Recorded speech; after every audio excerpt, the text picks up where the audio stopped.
بسم اللہ الرحمن الرحیم۔ حضرت عبداللہ بن جعفر رضی اللہ عنہ ایک مرتبہ مدینہ منورہ کے ایک باغ پر گزرے۔ اس باغ میں ایک حبشی غلام باغ کا رکھوالی تھا۔ وہ روٹی کھا رہا تھا اور ایک کتا اس کے سامنے بیٹھا ہوا تھا۔ جب وہ لقمہ بنا کر اپنے منہ میں رکھتا تو ویسا ہی ایک لقمہ بنا کر اس کتے کے سامنے ڈالتا۔ حضرت عبداللہ بن جعفر رضی اللہ عنہ اس منظر کو کھڑے کھڑے دیکھتے رہے۔ جب وہ غلام کھانے سے فارغ ہو چکا تو یہ اس کے پاس تشریف لے گئے۔ اس سے دریافت کیا، تم کس کے غلام ہو؟ اس نے کہا، میں حضرت عثمان رضی اللہ عنہ کے وارثوں کا غلام ہوں۔ انہوں نے فرمایا کہ میں نے تمہاری ایک عجیب بات دیکھی۔ اس نے عرض کیا، آقا تم نے کیا دیکھا؟ فرمانے لگے کہ تم جب ایک لقمہ کھاتے تھے ساتھ ہی ایک لقمہ اس کتے کو دیتے تھے۔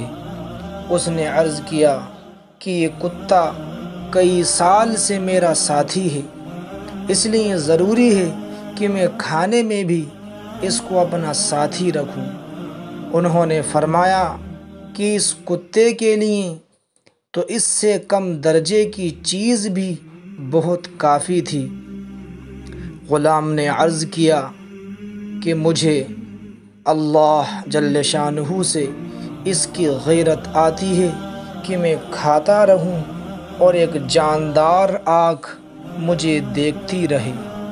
حضرت عبداللہ بن جعفر رضی اللہ عنہ اس سے بات کر کے واپس تشریف لائے اور حضرت عثمان رضی اللہ عنہ کے وارثوں کے پاس تشریف لے گئے اور فرمایا کہ اپنی ایک غرض لے کر آپ لوگوں کے پاس آیا ہوں۔ انہوں نے کہا، کیا ارشاد ہے؟ ضرور فرمائیں۔ آپ نے فرمایا کہ فلاں باغ میرے ہاتھ فروخت کر دو۔ انہوں نے عرض کیا کہ جناب کی خدمت میں وہ ہدیہ ہے، اس کو بلا قیمت قبول فرما لیں۔ فرمانے لگے کہ میں بغیر قیمت نہیں لینا چاہتا۔ قیمت طے ہو کر معاملہ ہو گیا۔ پھر حضرت عبداللہ بن جعفر رضی اللہ عنہ نے فرمایا کہ اس میں جو غلام کام کرتا ہے اس کو بھی لینا چاہتا ہوں۔ انہوں نے عرض کیا کہ وہ بچپن سے ہی ہمارے پاس پلا ہے، اس کی جدائی شاق ہے۔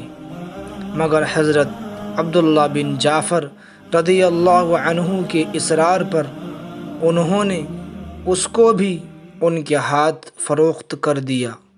یہ دونوں چیزیں خرید کر اس باغ میں تشریف لے گئے اور اس غلام سے فرمایا کہ میں نے اس باغ کو اور تم کو خرید لیا۔